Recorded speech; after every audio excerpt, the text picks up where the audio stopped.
For every worst books video, there is obviously also a top 10 video.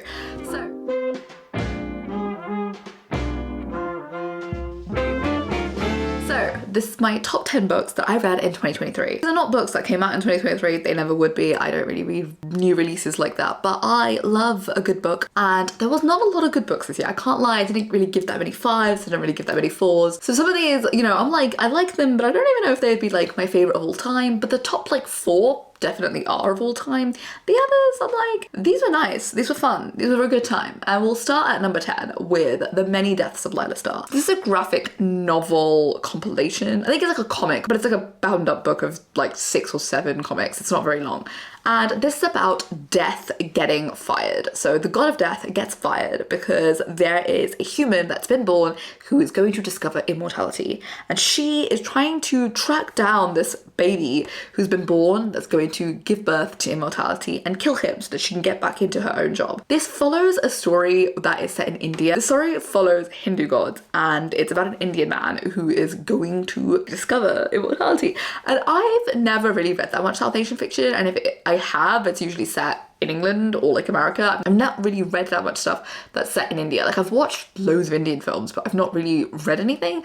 So this was really interesting because this graphic novel was so colourful, as so much of that was due to the setting, right? Like, because it was set in India and it's inspired by South Asian culture, like everything is so colourful. Like, Lila Starr is Death's name as she gets turned into a human. So they tell her, you're getting fired, but you'll get turned into a human and you can live a human life and then die and then you'll be done with. And she is blue. She is this blue goddess, and we see all these other gods and they're all really colourful and vibrant, and we see the world they build that's just so bright, and like that's just so lovely because we just see not muted colours when it comes to any other continent or anything, but the colours are so intrinsically woven into the landscapes and the architecture and the clothes and the food in South Asian culture that it was just so nice to see it on the page, bouncing off and reflecting the culture that we're being brought into here.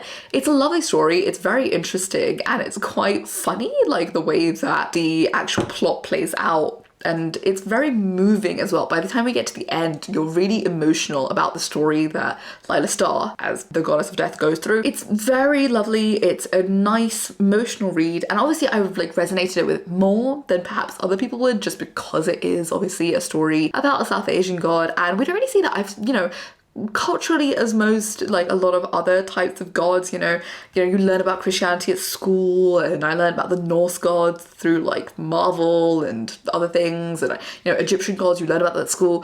Hinduism, at least in my world, has always been something that's sort of like, we brush through it. We see some of the cultural artifacts of that world, and we might go through it in like religious studies for like 2 weeks, but it's not something that we really delve into. It's something that I learned from like my granddad or my mum and just other things I would do at home. So it was nice to see that put onto page because, I don't really read anything with Hindu gods, and so to see them be characters as well was very nice. I don't really watch a lot of Indian things with gods in them either, because I know that if I did watch those, there are much more like inferences to them, but that's not something that I particularly am into. So here, to read something that is written in English but about our world, like my cultural world, is just very enlightening, and I'm very excited to see what this writer will do next. This is like one of his first projects that is like actually quite long, and it was just so pretty, and the like drawing is just great. I might put some pictures up here. It was just beautiful and I really loved it, and I just can't wait to read more books about being South Asian. I think this definitely made me want to read some more books that are set perhaps in India or like just the South Asian continent itself. Number 9 is Vladimir. So whilst this book does go off the rails, I said this before in my what I read this autumn video, I still really like this book. Like 3/4 of this book is this really interesting, stark realization of the world and the inner workings of a very stern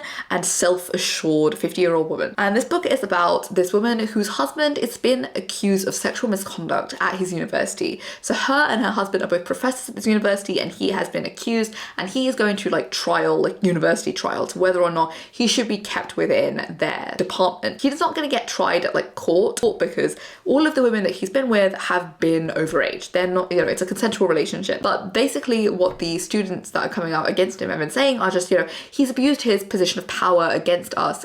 We are like 18, 19-year-old girls, and he as a 50, 60-year-old man has like, come on to us and made us believe in, maybe being together, or like kind of like emotionally manipulated them. And essentially the idea is, will that have any repercussions on the way that he is seen and whether he will be able to stay at the university? And we see this entire trial through the eyes of his wife. The wife is kind of detached from this like trial. She doesn't want to be attached to it because she doesn't want to kind of either go with, I was okay with him doing this, or I wasn't okay with him doing this, because she kind of wants to keep her marriage alive. So she's not particularly a great person. There's also this idea that she doesn't really like her husband, and she sees a lot of these misogynistic flaws within him. And we see that through the picture that is painted of their life and their livelihoods throughout their entire marriage, and what she thinks is positive about him and positive about her and the way that she's lived her life and what she wants from her life. And I think that self-assured character, that one that really understood what she is, generally kind of confident but had like esteem issues at the same time. And we see all of these things come to a head with the fact that she has like a massive obsession with this new professor that's come into their department. He's younger and he is explosive into this scene on their campus, and she is just so attracted to him. And we follow the story of how his disruption to her world, alongside the disruption of the case, like what that's going to do to her worldview. All of that together was chaotic at moments. We didn't really understand where it was going. And sometimes we just understood it as like a domestic drama story. And all of those things together made it a really intriguing and engaging read. Like I read it really quickly. Like I read it basically over the course of like 4 hours. It was really, really breezy. I recommend reading this. If you do like the sound of that, it's a very good book. Number 8 is Uzumaki. I've talked about this book a fair amount now. I think I've talked about it maybe 4 times on this channel, and I love this book. I think a big thing about this book is it's such a testament to its medium. Uzumaki is a horror novel by Junji Ito, and he is, an incredible manga novelist. And this book is so original. I don't know if you know what trypophobia is, but it's basically when you have like a fear of holes. Like I have a fear of like cells, not like a fear. I like wince when I see them. I don't really like it. It makes me feel odd and bleh. I don't like it. This takes that and makes the thing that you fear spirals. It's not holes, but spirals. And even that, seeing that on the page is so freaky. And obviously graphic novels are a visual medium, so you have to keep looking at it. You are not able to take your eyes away, and there's no music or editing like in a horror movie to get you riled up as to why you're so scared about something. This is just the words on the page, and it's just the things that you see. He's done it so well in a way that you just have to marvel at this creation. Like it's so good. I'm so wowed by how scary this story was, and also just how well everything wrapped up and how interesting the increasing tension was in this book. Like I immediately kind of started reading Tomi, another book by the same author, like a week later. Like I was so into this style and the way that he writes. I think they were both married together in such an incredible way that I can't help but praise it. I can't wait to read some of his short stories. I think I'm going to read that next. The other one is about like flesh-eating fish, and I don't think I want to read that one. That's like one of his longer books like Uzumaki and Tomi, whereas the other ones are all short stories, and I think I want to kind of like a quick hit. I think that might be more my lane currently. Number 7 is The Namesake. So in my worst video, I talk about some other Mindy Kaling books, but this is one of my favorite books that I read this year, and that is The Namesake. Namesake is by Jhumpa Lahiri, and it's the story about a couple who get an arranged marriage and basically come to America and how they kind of live their life here. And it follows their son. He is, the son of Indian immigrants, and he is Asian Indian, and he has a Russian name. His name is Gogol, and Gogol is a Russian writer, and they've named him after him, and that's why the book is called The Namesake. And it's essentially about him kind of like coming to terms with the fact that he has a Russian name and he's Indian, but he's American. And whilst that's like a really kind of basic thematic thing, this book is also quite old, so this was one of the first narratives to really talk about this story. So, whilst we might go, oh, we've seen this, a couple times now, Mindy Kaling herself has, done this story, this was one of the first stories that really ever did it. But I think this has such strength because of its ending.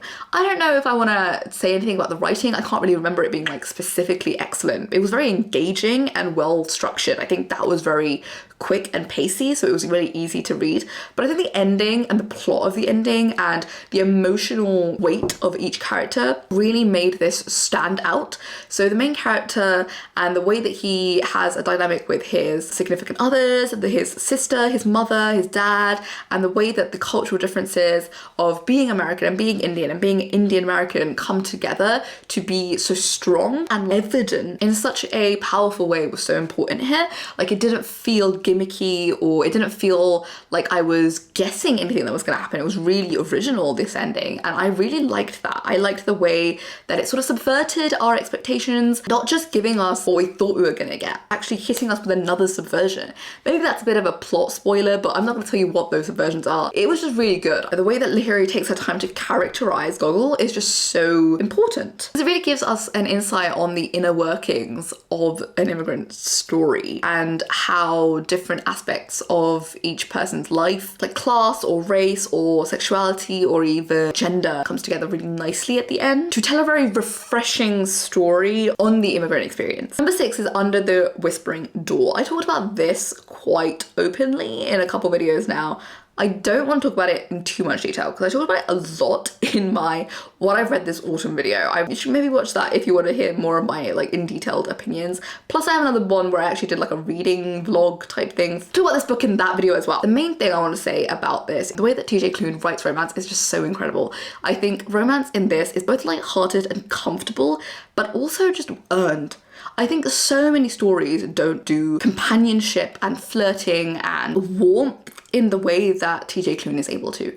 I feel like I really wanted them to be together. Whether or not it was improbable or perhaps couldn't happen, I didn't care. I wanted them together. I thought maybe felt strongly about romance in a way that many light-hearted or rom-com novels just can't, right? This felt like a romance. It's a cozy fantasy, but it had so much to say. I think cozy fantasies kind of get to skirt by being like, we're cozy. We're just about having low stakes.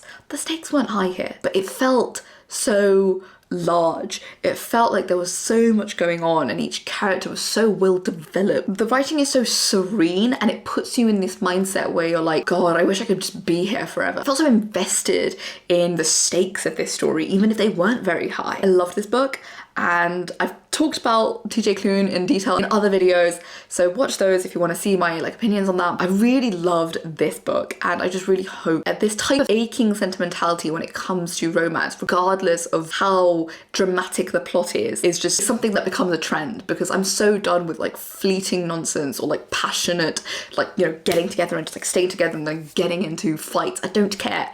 I want yearning and I want to see the fruition of a relationship. I think that's also such an important part of this.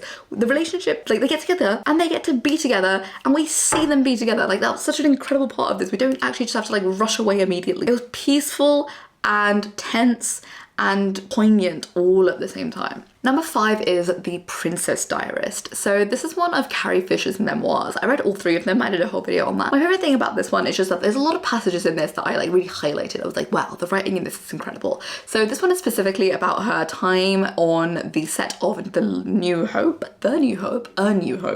the first Star Wars movie. So this was back when, Star Wars was sort of like, will this do well? We don't know. She really talks about it as a low budget sci-fi movie. She doesn't really see it as this highbrow thing.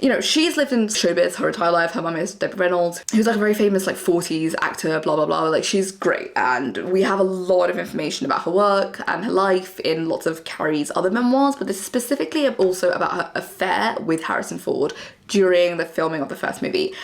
It's incredible. Her writing is just so significant and I just feel like she gets pushed to the wayside because, she's a very famous celebrity. So her memoirs kind of get pushed into this idea of a celebrity memoir, because there's lots of celebrity memoirs that just aren't good. And hers just is. She's a writer and she writes a lot of other things. In screenplays, she did a lot of script doctoring. She wrote a book. She's done quite a few things over her life. And so her writing is really good. I just don't think that's well documented in the sense of other people don't really talk about how good her writing is. This is not just a celebrity memoir. This is a very good piece of writing. There's lots of touching quotes that you can get from this book. And the way that she talks about her feelings are so incredible. Like, I just think if you're going through anything, if you read some of the ways that she talks about feeling and just doing too much when it comes to like understanding your feelings, it's just so interesting because yeah, like sometimes you do just pathologize all of your fucking feelings all the time, and so it's like you don't need to do that. You can just feel them and just like take them in, please. Really well done, very intriguing. Like if you're a gossipy nosy bitch, like you're gonna want to read this, and if you like Star Wars, you're gonna want to read this. Plus I think one of the most girl boss moves she's ever done is drop this basically as a kind of like testament to her time having an affair with Harrison Ford. She's like, I don't know if this is gonna do well or if I should have said any of these things. And then she kind of died like a couple of days after this came out. She died like a week or something after this came out. So she really didn't see any of the repercussions of publishing this, which is an interesting thing to do. Like, it's one of the last things that she ever worked on, and I think that was very inspiring. So number 4 is Cersei. Again, I've like talked about Cersei like a million times. I'm just so good. It is a Madeline Miller book. It is quite commercial. It is quite amazing, and it's a very linear look at the life of Cersei. It's kind of like a feminist retelling. I think this is one of the first things where I'm like, this probably is kind of feminist. I don't know if I would consider the ending feminist. I don't really like the ending, but that's like the very, very, very end, not like the ending half, like just literally like the last couple of pages. I didn't really like the way that we ended this book. However, everything else was great. I liked the progression of this character. We see each piece of growth in increments, and we see them make a significant impact on Cersei's life. And I think that was incredible because we don't really see that a lot. I think we get a lot of these things where it's just like, we're meant to take people's word for things. Oh, they've grown in age and therefore they've gotten more mature. Like, we see each speck of maturity. We see each thing that changes her. I liked the fact that this was linear. Maybe it wasn't as creative as it could have been, sure, but it was so well written and well paced that I was like, I don't care. Cersei is such a well-developed character, and obviously as somebody who does know her story a little bit from other things that I've read, this was just very well received. I just thought it was so gut-wrenching. It was very fascinating to see a character get more interesting. Like, I've never seen that happen before, where you're like, this character's a bit useless, and then you see them actually get more interesting. I don't know, I think that's kind of fresh. Like, I feel like sometimes you just go in and you're like, okay, this person's clearly a funny or interesting or intriguing character, and then we just, you know, stick with them being that way. Or sometimes they get worse. I think a lot of characters get worse, but this was fun because she got better. 3 for me is Crying in H Mart. I love this book. Okay, my mum is obviously an immigrant mother, and that is very important to, I think, understanding and loving this book as much as I did. I think this was just such a testament to your immigrant mother and her being sick. My mum's not ill, but I've like felt sickness like in my life. Like, I've had lots of people who are just like long-term sick in my life, and that is such an important part of this book. And feeling that and reading these insightful and just incredibly emotional passages about that life, it felt like it was for me, you know. She talks about her life and her entire worldviews and how all of those things have been shaped by her mum and why her mum is so important to the way that she views her life. You know, she's different to me in many ways, and her mum is like the touchstone for her when it comes to Korean culture. Like, you know, her mum teaches her everything. Her mum's the only reason she knows specific things about her culture. You know, she's not raised around loads and loads of Korean women. So when her mum dies, she doesn't really have anyone else, you know, because she is, of course, half white, and so she's left with her dad, who she doesn't really have the greatest relationship with. She's kind of understood like her mum's relationship with her dad and her relationship with her dad, and how all of those things like have a lot of friction towards them, and the way that she writes about them is just so full and rich. And I just think it really paints this incredibly vivid picture about her life and the ways in which she's going to have to endure her life without her mother. I cried several times reading this. Like, I don't really think about my mum dying that much or what I will do when my mom's not around, but this definitely had me feeling that way. Which is like, there's like a quote that's like, no one will ever know me like her, and that's just like, wow. I could not stop thinking about that. Like, yes, I don't think anyone will, and I don't think anyone will know my mom like I do. Like, that's such a specific. Oh my god, I'm gonna cry. Sorry, that was a sneeze, not a cry. I was like, what the fuck, am I actually gonna cry? No, I needed to sneeze. Back to this. Like, I really felt like no one has my relationship to my mom, because I'm my mom's only daughter, and like, she has a son, like, I have a brother, but he's never gonna get my mom like I get my mom. Like, I get my mom in a way that my brother's never gonna get my mom. My brother gets my mum in a way that I don't. No one is ever going to have that relationship with her, because I'm the only one that's never going to be able to do that. And that feeling of recognizing that whilst reading this made me feel like sick. Like it was just crazy. It felt like I was clogging up and my entire everything was just like, oh my god, I'm going into overdrive. I feel so sad. But yeah, just incredible writing. And I think this is like the opposite effect of Carrie Fisher, where I didn't know that Michelle Zauner, the author of this book, was the lead singer of Japanese Breakfast, the band.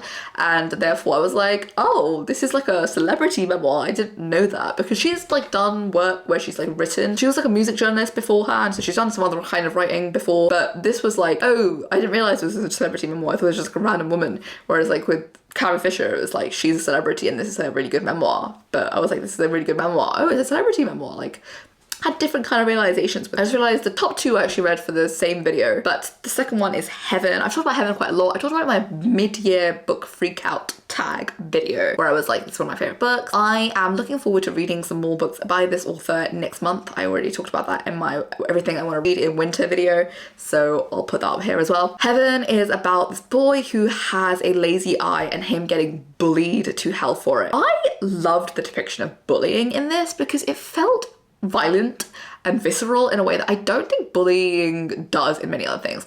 I think people want to brush off bullying as just like this thing that happens. Like, we need to forgive our bullies, or like we see these stories of someone getting bullied and then we meet like the bully later in life and we're like reconciling, or like, oh, I don't forgive you, but I understand that you're different now. Like, we spend all of our time in this teenage era where this character is still so harmed by the bullying. Like, the bullying is so intricate and violent in a way that just is so all-consuming. Like, if you've ever been bullied before, like, you understand how ridiculous it is. It does consume your every waking moment. Like, I've never really been bullied, like just sort of teasing here and there, but even that, like, I remember that so like carefully. Like, it was something that's so intrinsic to the way that I am now, and I think that was really beautifully written about. There's a scene in this book where the main character gets to ask the bullies, like, why are you bullying me? Like, why do you do this? And they give one of the most bone-chilling answers I've ever heard to that question. Because usually when a victim gets to ask that to the perpetrator, they sort of ask that when they're older, right? Like, you know, usually seen in a story, or even in real life, somebody doesn't really get to confront someone and ask them why they've been bullied until later in life, when you're supposed to be perhaps a bit more forgiving. That really wasn't the case here. This again is a book that has a really strong ending. It's a book that really stands on business. I don't really love the main female character in this book. I found her kind of weird and off-putting, but I was just like happy to power through regardless, because the main male character really meant a lot to me. I really like the family dynamic that came from this. Like, you could tell what kind of life he'd been set up for and why that eventually kind of resulted in bullying. It had a really well thought out plot, even though it was quite simple, because a lot of the characterization led to the plot being super believable in a way that many stories are unable to achieve, I think. So then we get to a book that I liked the most. I've talked about it many a time, and that is Convenience Store Woman. I love this book. Like, I think about this book constantly. It has such a unique perspective on work. I think a lot of books have been inspired by this one to talk about the mundanity of life. This book, I don't think, talks about the mundanity in life the way that I think a lot of people talk about it as such. Like, the main character is not a normal ass person who's just like living her life and just likes a small little job. Like, she's somebody who thrives at her job. Like, she really wants her job, and that's such a big part of the world that she lives in. Like, she wants this job to be able to function properly, which I think is such an interesting idea, like, of being so intrinsically spot on for a type of job. The way that whatever kind of neurodivergence she clearly has made her a social outcast, and being in her head is so interesting. Like, she clearly thinks of things as clear cut and she doesn't understand why things are happening, and I think that's a very interesting perspective to have, especially with something that's as mundane as this story. Like, in a lot of stories, you are in somebody's head who is perhaps neurodiverse. Like, they don't give a very coherent story. Here, you know, she's very sure of herself, and that's a very interesting thing to read. Like, this entire story is so engaging and very fast-paced. I think more than just the plot of this story and the characters in this story, I really liked the writing style. I really liked where this story went, and I think that's really what stayed with me. I remember just flying through this book. I listened to it on audiobook as well as reading it, and I just remember that being a really good experience, and I'm just super excited to read more of her books next year, because it was such an elevated way to talk about mundanity whilst it being very engaging. I think this sort of very clear cut way of not being too flowery, is super modern Japanese. I think a lot of the modern Japanese novels are written the same way, or maybe they're just translated in the same way, I'm not sure, but they all have that same vibe. And here I think it works best because of how kind of stilted the actual plot and the characters are, like in accordance to the rest of the world. And I think that's why I liked this the best. I just can't wait to read Earthlings next month. So that's the last book for this video. That's my favorite book of the year. And I recommend reading any of these, honestly. Like, so many of them are just really original and just refreshing takes on things that perhaps you'd seen before. And I think that's why I liked a lot of these more than just like they were such a standout book that I had to put it down. Some of these were just such incredible looks at the ways that we live and also just enticing subversion of things that we already know. So yeah, I am hoping for a better year of reading next year. Just like hopefully I'm gonna like actually beat off books to be on this list, because I just don't think that was something that I was like massively doing. Like I was really going through a lot of the books that I was reading this year being like, ooh, which one would make it onto the list? Which ones were really sort of life-changing or impactful, especially in comparison to this year. Like a big part of it is just like which one stayed on my mind after I'd already read them, and that's why Convenience Store Woman is number one, because I think about that one constantly. But yeah, thank you for watching. If you did watch, give it a like if you like, and maybe subscribe if you liked the video enough. Tell me about any of your favorite books in the comments and whether or not you think any of mine were particularly bad and shouldn't have deserved to be on my list. But yeah, thank you for watching. See you. Bye.